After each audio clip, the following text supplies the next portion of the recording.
Aqui é álgebra 1. Ah, é bom começar com a data, né? Hoje é dia 8/6.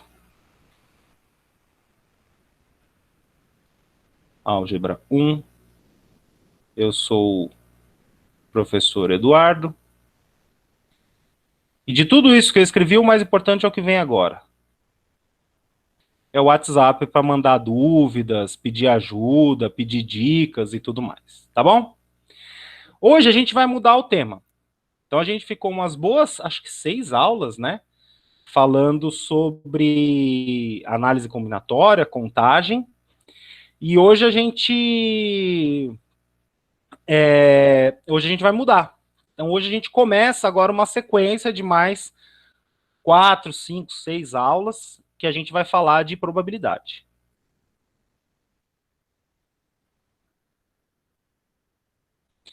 Qual que é a ideia da probabilidade? Probabilidade é uma forma que o ser humano inventou, né? Porque matemáticos estão dentro do grupo seres humanos. De mensurar uma coisa que você não sabe ao certo quanto é. Tirando essa parte de probabilidade, todo o resto da matemática que existe é tudo coisa determinística. Então, quando você calcula o x numa equação, o x é aquele valor. Se você chegou naquele valor, tá certo. Se você não chegou naquele valor, tá errado. Você errou alguma coisa. Então, o x é aquilo. Você só não sabe qual é a priori, mas é aquilo. E a maior parte da matemática é isso. Só que tem coisas, situações na vida que a gente não sabe o que é. Por exemplo, onde que aparece probabilidade? No dia a dia, o exemplo mais clássico é se vai chover amanhã ou não. Bom, não tem como eu saber hoje se amanhã vai chover. Então, a probabilidade é usada para dar para a gente uma medida do que a gente não sabe. Então, qual a probabilidade de chover amanhã? É alta? É baixa? O que é alto? O que é baixo? Né? Outro lugar, e assim, pode parecer bobeira, né? Ah, professor, mas saber a probabilidade de chuva, o máximo que vai acontecer é você sair de casa sem o guarda-chuva e se molhar. O problema é muito maior, né? Porque a probabilidade de chuva, então, calcular a probabilidade para ter uma medida da incerteza a respeito do tempo é importante porque, dependendo da região do país, ocorre alagamento. Tipo, região aqui, São Paulo, né? São Paulo acontece. Então, se você já sabe a priori que a probabilidade de que aconteça um alagamento na quinta-feira é grande, o poder público pode já tomar algumas medidas, né? Coloca mais CT na rua no dia, tenta fazer alguma ação ou coisa assim, né? No campo também é muito importante também saber, porque dependendo da probabilidade de chuva que você vai ter num determinado período, né? Quanta chuva você vai ter num período, e quem vai te falar isso é a probabilidade, você vai plantar mais ou plantar menos, ou eventualmente você vai escolher se eu vou plantar soja, se eu vou plantar trigo, se eu vou plantar milho, né? Então, tudo isso é importante saber. Então, a previsão do tempo a gente usa porque é um exemplo do dia a dia, todo mundo está acostumado. Só que tem muita coisa por trás disso, né? E a probabilidade é a base da estatística. E o mundo hoje, vocês já ouviram falar desse tal Big Data, o mundo hoje é estatística. As profissões que estão melhor pagando são as profissões da galera formada em estatística. Eu fiz, como eu estava comentando no começo da aula, né? Eu fiz licenciatura em matemática na USP. E na USP tem um curso bacharelado em estatística. Todo mundo, antes de se formar, já está com oferta de emprego para trabalhar em tudo que é lugar. Desde empresa de tecnologia, desde banco, desde seguradora. Por quê? Porque a estatística está em todo lugar hoje em dia. Né? E a base da estatística é a probabilidade. Infelizmente, a estatística do ensino médio não usa probabilidade. Então, a gente vai ter aulas que a gente vai estudar também uma área, um pedacinho muito pequenininho, a pontinha do iceberg da estatística. A gente vai conversar sobre coisas como média, moda, mediana, variância, desvio padrão. E com isso a gente já consegue fazer coisas, né? Tomar decisões e tudo mais. Agora, A gente não vai misturar estatística com probabilidade. Pelo menos no ensino médio no Brasil não é feito isso. Mas a probabilidade é a base da estatística. E onde que entra a probabilidade na estatística? Por exemplo, se você lança um remédio novo, e aí você vai testar em alguns pacientes, vai ter um grupo de controle, vai ter o grupo que vai receber o medicamento, e aí algumas pessoas desse grupo, eventualmente, vão ter alguma reação adversa ao medicamento. Mas será que foi ao medicamento, ou será que essa reação, esse problema que a pessoa eventualmente teve, não era um problema que ela teria de qualquer jeito, independente de ter ou não tomado o medicamento? Não sei. E não tem como saber, a menos que você seja Deus e entre no corpo da pessoa para saber, né?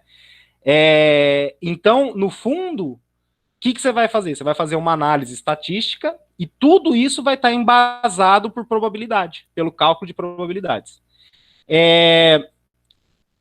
A Júlia perguntou se estatística está melhor do que ciências atuariais. Olha, desculpa te falar, mas se você entrar em ciências atuariais, o curso de ciências atuariais é um curso de estatística com um pouquinho mais assim, tá bom, não é um curso de estatística, né? Mas você vai usar muito estatística. É tipo, a estatística está para ciências atuariais, assim como o cálculo está para o engenheiro. Se você faz uma faculdade de engenharia, você não vai ser um matemático. Mas você vai usar tanto cálculo na sua vida como se fosse um matemático. Cálculo é uma disciplina da faculdade, que aí você aprende derivadas, integrais e tudo mais. E nas ciências atuais você vai estudar muito estatística, porque também é a base de tudo que você faz lá dentro. Depende do objetivo, né? Bacharelado em estatística é um curso mais generalista, ciências atuariais é mais específico, porque ciências atuariais você vai trabalhar com seguro, com plano de vida, plano de previdência, coisas assim, né? Então você vai também acabar aprendendo muita legislação, muitas teorias econômicas e tudo mais, né? Porque ciências atuariais é mais voltado para esse lado. Enfim, mas isso tudo posto, o que é essa tal probabilidade? Como que a gente consegue dar um número, fazer conta, tomar decisões com uma coisa que eu não sei? E é isso que a gente vai ver agora. A bem da verdade, se você olhar a história da matemática, a probabilidade, ela nasceu para calcular a chance de você ganhar ou perder num jogo de azar. Num jogo de dados, num jogo de baralho, num jogo sorteio. E foi assim mesmo que ela nasceu. Era esses problemas que as pessoas, ou os matemáticos da época, estavam interessados em estudar. Será que eu tenho mais ou menos chance de ganhar num jogo de baralho com tais cartas na mão? E hoje em dia a gente tem campeonatos de pôquer com prêmios milionários e tudo está envolvido com relação de probabilidade, né? Uma certa sequência de cartas vale mais que outra sequência de cartas no jogo de pôquer. Por quê? Porque a que vale mais tem menos probabilidade de sair. E por isso que ela é mais. Então tem aqueles Royal Flush. Royal Flush é um dos melhores. Não sei jogar poker, tô falando, mas eu sei que o Royal Flush é um dos melhores. Ele bate diversas outras sequências de cartas. Por quê? Porque a probabilidade de você ter um Royal Flush na sua mão é muito menor do que a probabilidade de você ter ou uma trinca de cartas, por exemplo. Tá?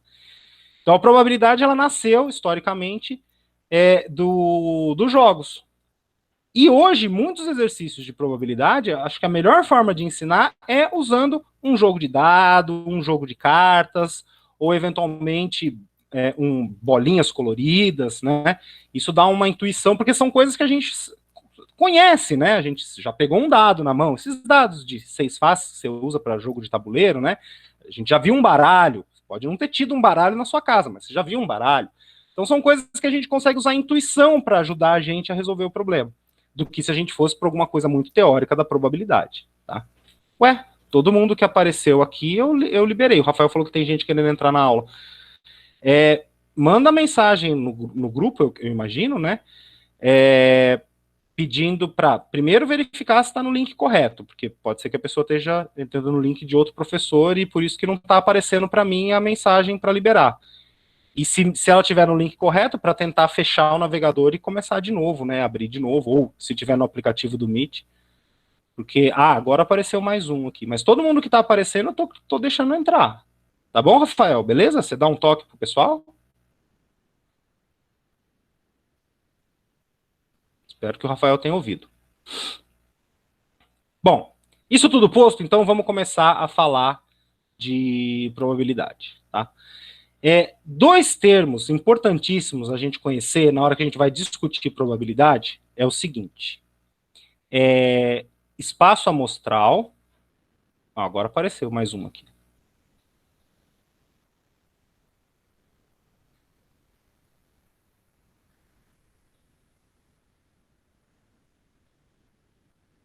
E evento. Então, o que é o espaço amostral? O espaço amostral é o conjunto de todos os resultados possíveis que podem acontecer.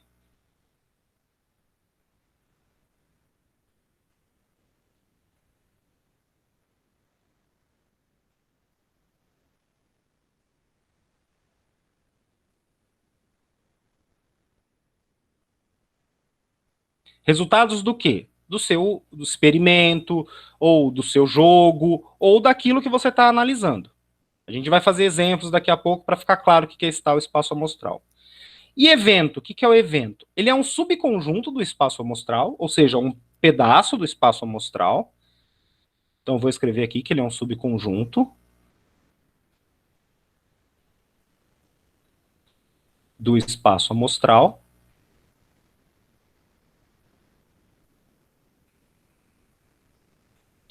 que é o que você está querendo que aconteça, é aquilo que você está querendo analisar. Então, eu vou colocar que é um subconjunto do espaço amostral. Então, a rigor, evento é qualquer subconjunto do espaço amostral. Mas eu vou colocar aqui que é um subconjunto do espaço amostral e eu vou falar que são os resultados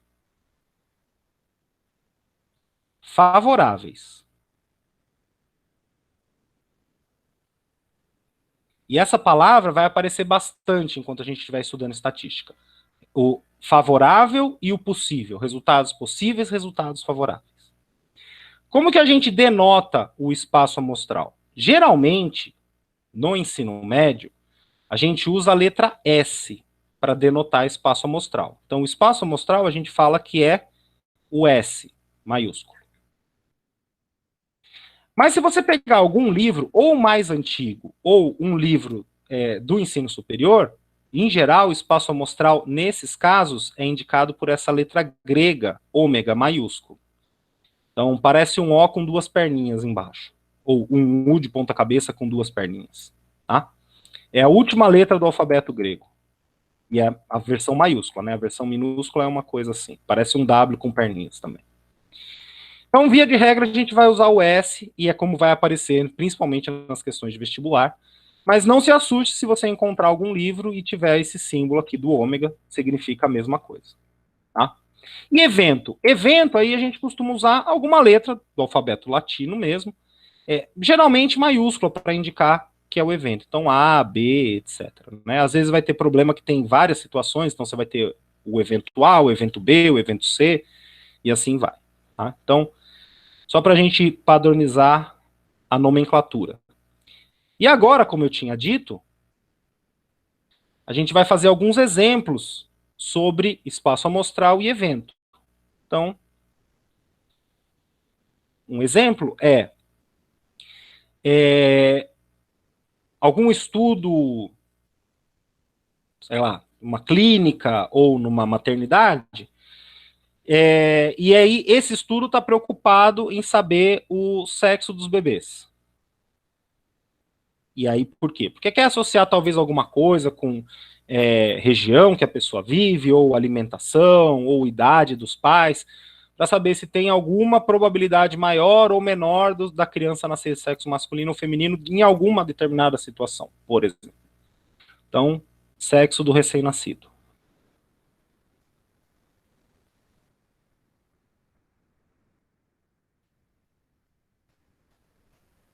Quem é o espaço amostral? Bom, o espaço amostral, o S, só tem dois elementos dentro, só tem duas situações possíveis do recém-nascido.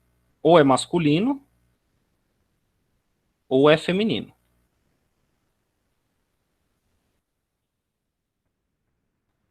Então é um espaço amostral com dois resultados possíveis de acontecer. Se por acaso o seu evento, o que o pesquisador dessa tal clínica está querendo saber? Ah, eu quero saber se tem a chance de nascer mulher, mais recém-nascidos do sexo feminino.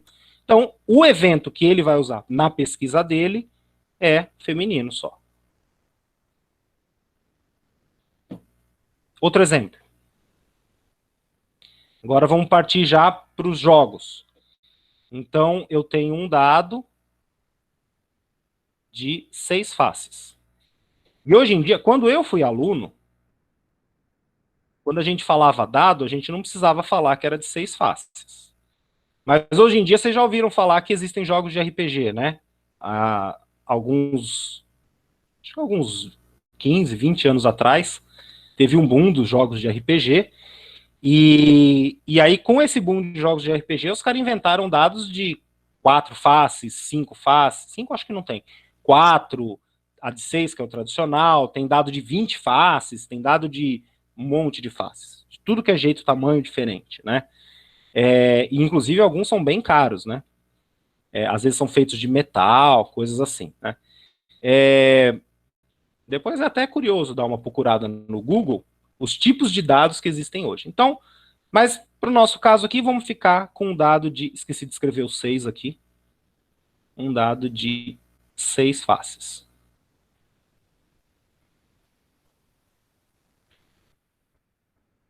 E aí, as faces do dado, o dado de 6 faces é um cubinho, né? Acho que todo mundo já viu um dado de 6 faces, né? Em jogos de tabuleiro tem muito. E aí, em cada face do cubinho tem marcações que vão representar quantos números são, né? Então, 1, 2, 3, né?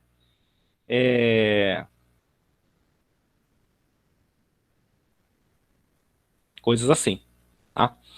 Então, um dado de 6 faces, qual que é o meu espaço amostral? Ou seja, quais são os resultados que podem sair na hora que eu lançar esse dado? Ah, então isso aqui também é uma coisa que é importante eu falar. Então não basta ser o dado de 6 faces, eu tenho que falar que é o lançamento de um dado de 6 faces, né?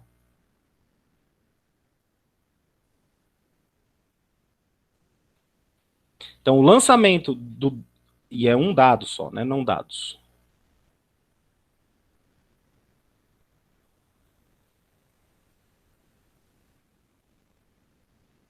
Quais os resultados que podem sair? Quais resultados são possíveis sair? É possível sair a face que tem o número, que tem as quantidades de bolinhas que representam o 1, o 2, o 3, o 4, o 5 e o 6. Pode sair 7 no dado de 6 faces? Não, porque não tem 7 no dado de 6 faces. Pode sair menos 3? Também não, a menos que seja um dado customizado, né? Mas aí, nesse caso, a gente tem que falar, ou o exercício, ou quem estiver propondo o problema para você. E aí, por exemplo, se você quiser saber se saiu par. Então, sair par, o meu evento A vai ser o 1, o 2 ou o 3. Ou o 1, ou 1 não, né? Ai, meu Deus. É que eu pensei par eu escrevi par, só que eu tinha pensado outra coisa. Então, é o 1, o 4 e o 6. Tá? Então, esse é o meu evento. Sair par é o evento A. E quem é que forma esse evento? 2, 4, 6. São os resultados favoráveis, são aqueles que me interessam. E se eu, por exemplo, perguntar assim, então, mas não precisa ser par, né? Eu poderia perguntar o evento maior que 3. Bom, então o meu evento maior que 3, vou chamar de B, porque o A eu já chamei par, vai ser o 4, o 5 e o 6. Tá? Isso é o que me interessa agora. Então, se eu quero calcular uma probabilidade de sair maior que 3, então o que me interessa é que saia 4, 5, 6. São os resultados favoráveis que me interessam no problema. Isso é importante a gente saber, parece bobeira, mas é super importante a gente entender bem o espaço amostral, porque dependendo do exercício, Só a forma como você escreve o espaço amostral, como você modela o seu problema, torna um exercício muito difícil num exercício muito fácil. Só de mudar a forma como você escreve o espaço amostral. Tá? Isso a gente vai ver quando a gente começar a fazer exercícios mesmo de calcular a probabilidade. Então parece bobeira agora, parece que eu estou enrolando, falando sobre esse tal espaço amostral, mas é importante a gente montar direitinho o espaço amostral, montar também o evento, porque eventualmente, bom, primeiro, se você montar o seu evento errado, você vai errar o cálculo que vai vir depois.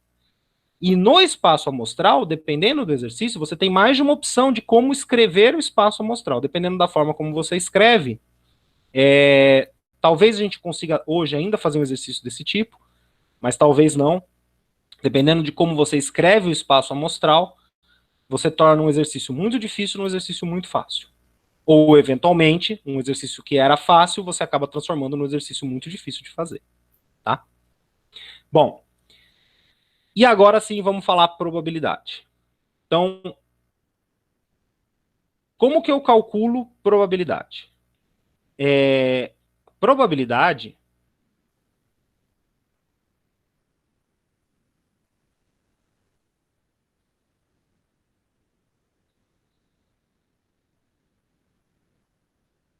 de um certo evento A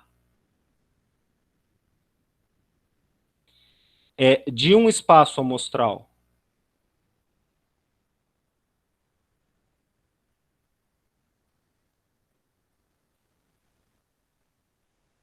e aqui eu vou colocar uma palavra importantíssima, equiprovável. Deixa eu colocar o amostral aqui na linha de baixo, senão a pessoa vai achar que é duas linhas na hora que pegar de um espaço amostral. E aqui essa palavra, que daqui a pouco a gente vai falar sobre ela, equiprovável, S, E, e agora eu vou falar como calculo. Desculpa, gente. Probabilidade do evento A vai ser... Isso aqui é o símbolo para número de elementos. Como o A é subconjunto, então ele tem elementos. Então, número de elementos do A, que é o evento, dividido pelo número de elementos do espaço amostral, que é o S.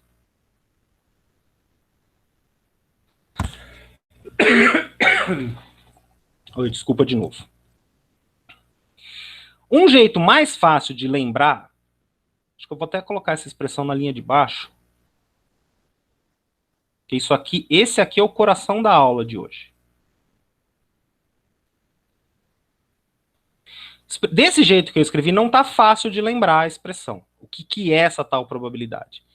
Mas eu vou escrever aqui na frente uma outra forma de lembrar, que eu acredito que é o jeito que vocês aprenderam probabilidade na escola.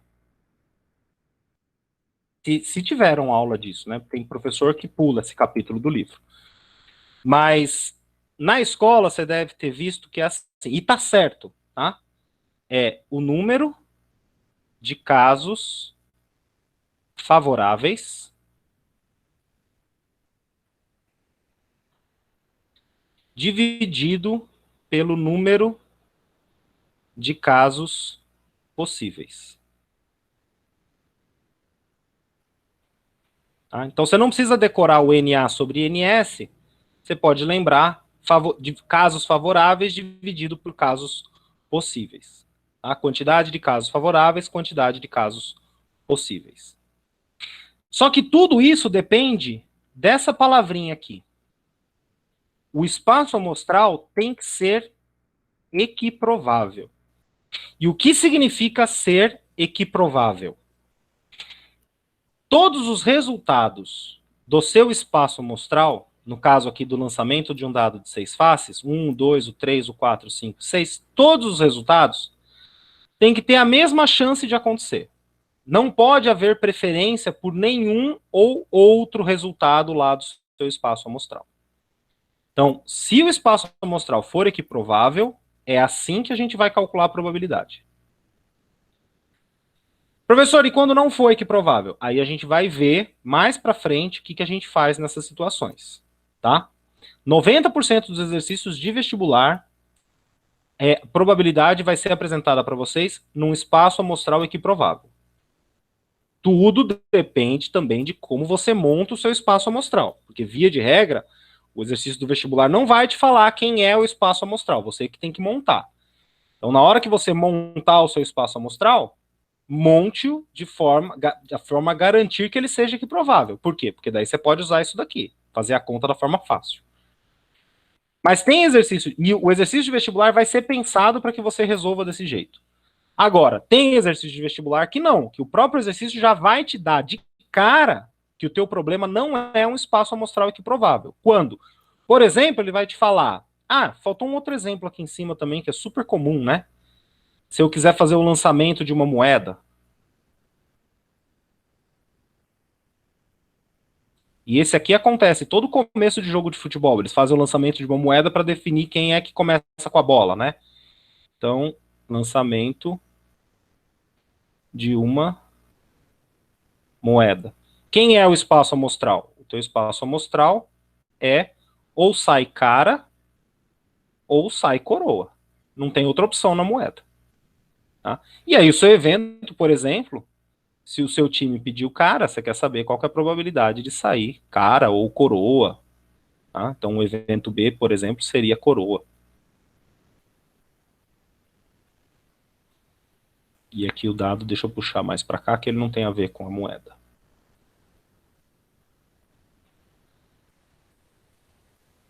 Então, quando que o espaço amostral não é equiprovável? E o exercício de vestibular vai deixar evidente a situação que não é. Por exemplo, ele pode te falar assim, uma moeda de um kit de mágica tem o dobro de chance de sair cara do que coroa.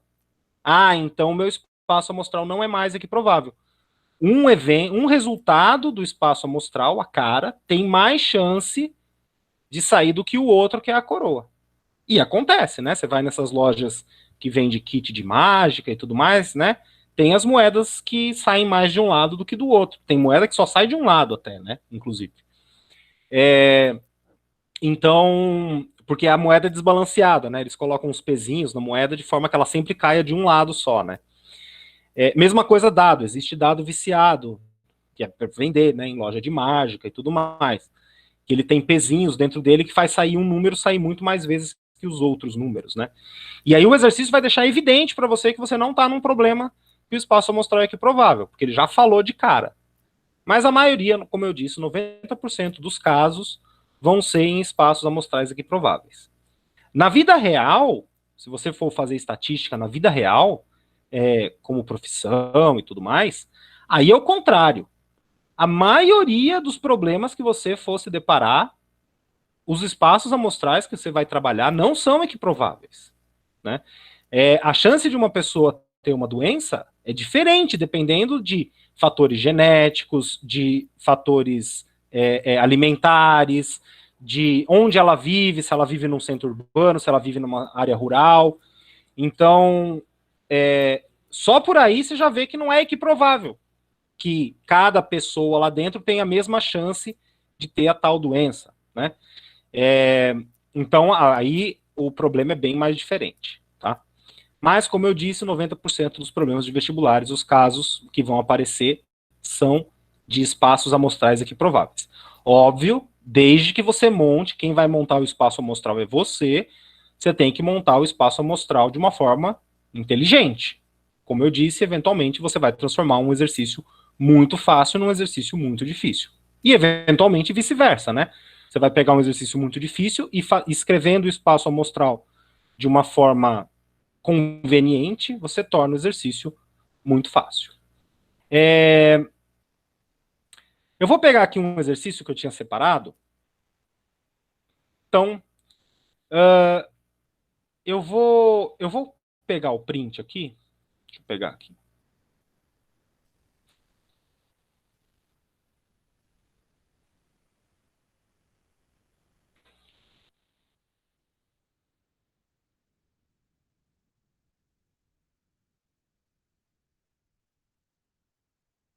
que tenha ficado bom. Eu peguei aqui de um PDF que eu tinha aqui no meu computador. Não sei se esse print aqui vai sair muito legal na lousinha, mas vamos ver. Então isso é para a gente treinar isso que a gente falou.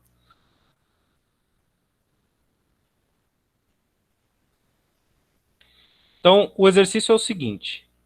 Joga-se um dado honesto de 6 faces numeradas de 1 a 6. Por que o exercício quis dizer honesto? Porque aqui, nas entrelinhas, ele está te falando que, ao classificar esse dado como honesto, ele quer dizer que nenhuma face tem mais chance de sair do que nenhuma outra. Tá? Cada uma das faces do dado tem a mesma chance de sair. Não há preferência por nenhuma delas.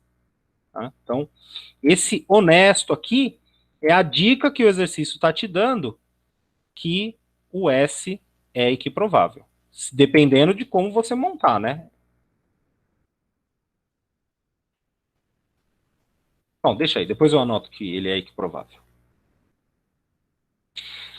E aí a gente vai ler o número da face que vai aparecer por cima, voltada para cima. Como a gente lê normal um dado de 6 faces, né? A gente lê a face que ficou para cima.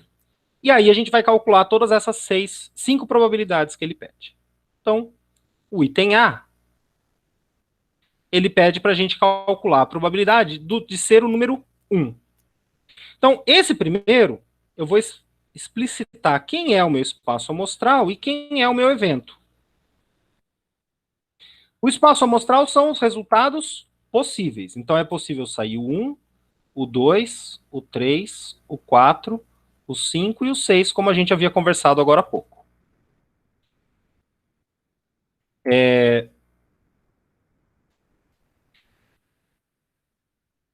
E o evento número 1, ele quer que saia o número 1.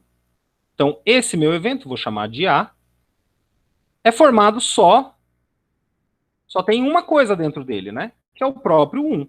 Não tem mais nada. A única coisa que me interessa, a única coisa que é favorável ao que eu estou procurando no problema é esse número 1 aqui. Tá? E aí, como é que a gente calcula a probabilidade? A probabilidade desse evento A vai ser número de casos favoráveis. Quantos são os casos favoráveis? Só tem um aqui dentro. Então é 1. Mas é a quantidade, não é o número, né? Então, inclusive, acho que até melhor a gente trocar, para não gerar confusão, da pessoa achar que o número 1 que eu escrevi aqui é o número 1 que está lá dentro. Não. A probabilidade de sair o número 4. Melhor. Então, aqui, sair o número 4 é o meu evento A, e esse meu evento A é formado só por um elemento. Só tem o 4 aqui dentro. E agora sim, quantos elementos são? Quantos são os casos favoráveis? Só o 4 é 1. E quantos são os casos possíveis de acontecer? Ah, é 1, 2, 3, 4, 5, 6. Tem 6 casos possíveis. E como ele disse que o dado é honesto, então eu sei que esse espaço S é equiprovável.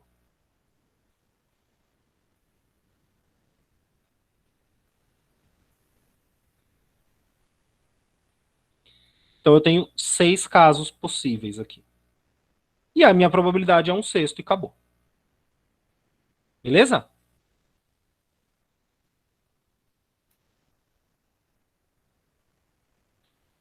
B.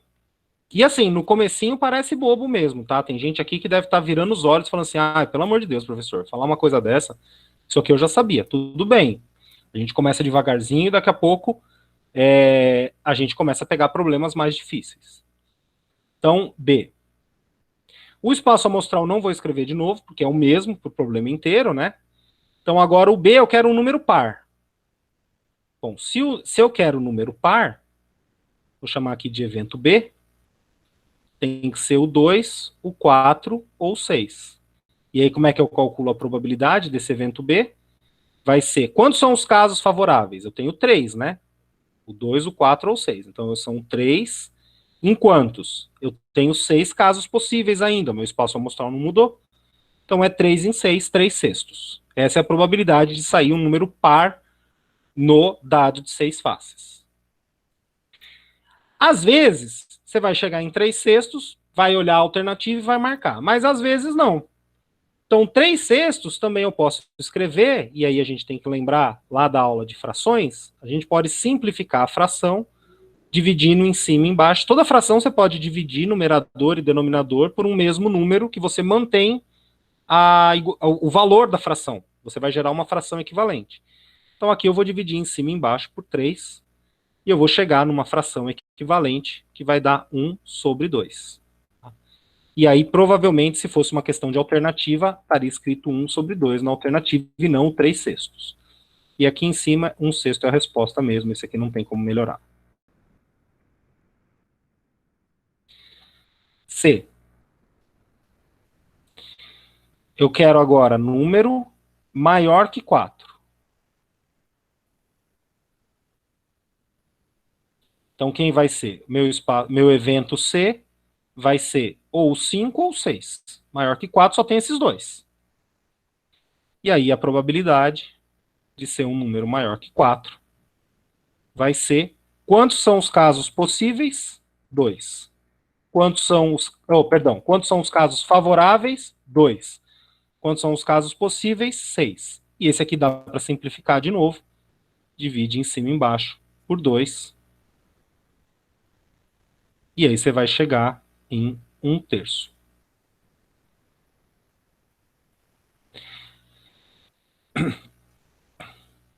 Lembra sempre desse último passo, tá, gente? Então, já vi muito aluno errar questão de vestibular,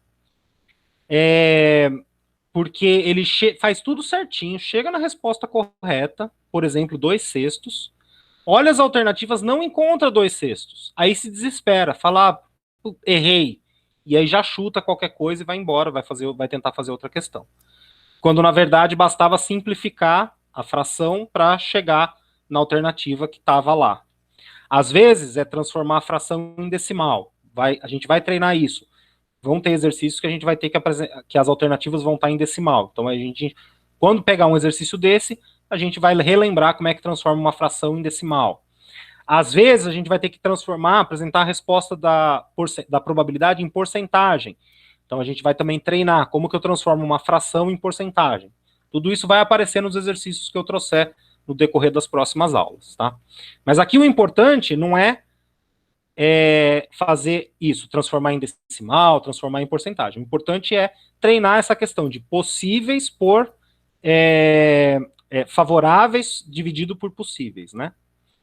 D, número menor que 7. Então, quem é o meu evento agora? Se é um número menor que 7, o meu evento D, e percebe que eu chamei de A, B, C, D só para ficar igual a letra do exercício, né? Número menor que 7 é o 1, o 2, o 3, o 4, o 5 e o 6. Todos, né? Num dado de 6 faces, todos os números são menores que 7. Então, probabilidade do D é... Quantos são? 6. Em quantos? Em 6. 6 casos favoráveis em 6 casos possíveis. 6 dividido por 6, isso dá 1. Toda vez que a probabilidade de um evento der 1, então você fala que o seu evento é chamado de evento certo. Certo porque é certeza que acontece. Tá? Então, quando a probabilidade de um evento é 1, o evento é um evento certo, ele vai acontecer. Não tem o que você faça, vai acontecer aquele evento. E o E é justamente o contrário, né? Vamos fazer aqui o E.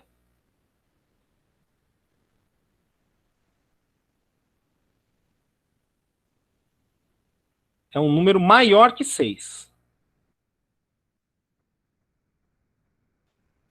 Ah, eu vi agora que a Gabriele tinha falado que menor que 7 com certeza vai ser, né? O item D, que é o menor que 7, sim, então. E é justamente... E ele tem nome, né? Quando uma coisa com certeza vai acontecer, a gente chama de evento certo. Então, número maior que 6. Então, quem é o meu evento E? Tem algum número maior que 6? Ah, professor, tem 7, tem 8, tem 9, tem 10, isso é verdade. Mas tem que lembrar que o evento ele tem que ser subconjunto do espaço amostral. Então, dos resultados possíveis, eu vou selecionar aqueles que me são favoráveis, aqueles que me interessam. Quais são os possíveis? São esses aqui. Então, dentre esses, eu vou escolher quais servem. Quais servem? Nenhum. Nenhum desses é maior que 6. Então, você abre e fecha o seu conjunto aqui, o seu evento E. Tá? Não tem nenhum que te serve. Isso aqui tem outra forma, tem outro símbolo. Você pode escrever assim, abre e fecha chaves. Ou isso aqui também você pode escrever como uma bolinha cortada. Isso aqui denota esses dois símbolos, essas duas formas de escrever a mesma coisa. Você está falando que é o conjunto vazio. O que é um conjunto vazio? Aquilo que não tem nada dentro dele. E a probabilidade desse evento E, que ele pediu para a gente calcular, vai ser: quantos são os casos favoráveis? Nenhum. Então, é 0 aqui em cima. E quantos são os possíveis? Continua sendo 6. 0 dividido por 6, 0 dividido por qualquer coisa, dá 0. E aqui eu vou falar que como deu 0, e aqui também, né? Como deu 1, é o evento certo. O meu E vai ser chamado evento impossível.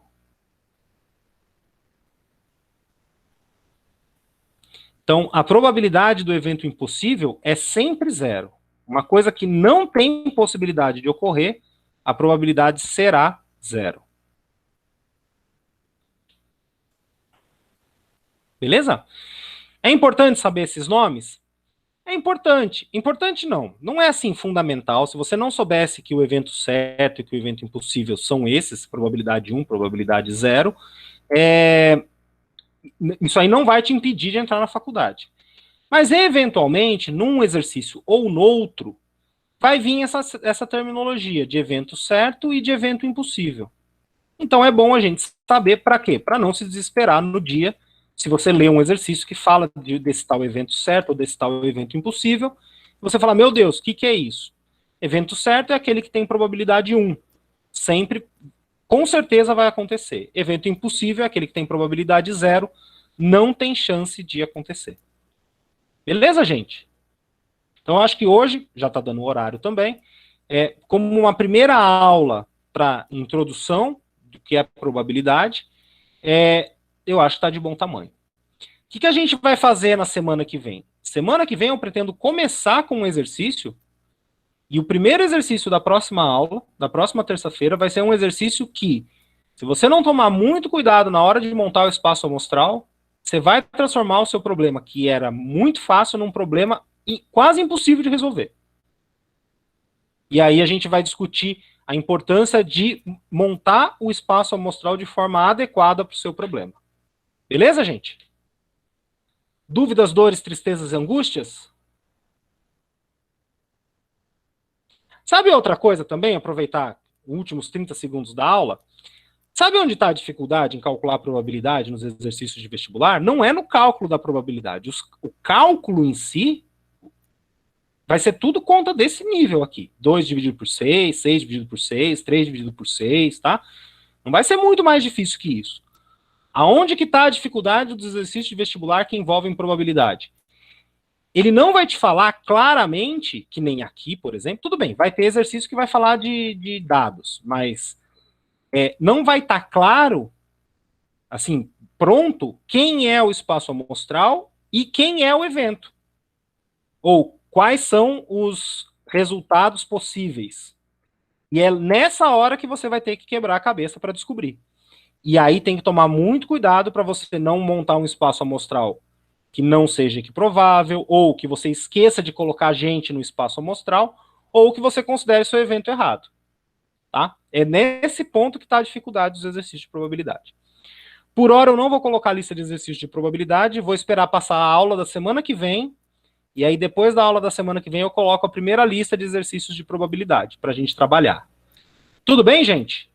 Enquanto isso, quem ainda não terminou, quem ainda não começou a fazer a lista de análise combinatória, aproveita, pega os exercícios de análise combinatória, tenta fazer, qualquer dúvida, tem meu WhatsApp aqui em cima, e tem o pessoal do plantão para ajudar também. Beleza? Uma ótima semana pra gente, nos encontramos na próxima terça-feira.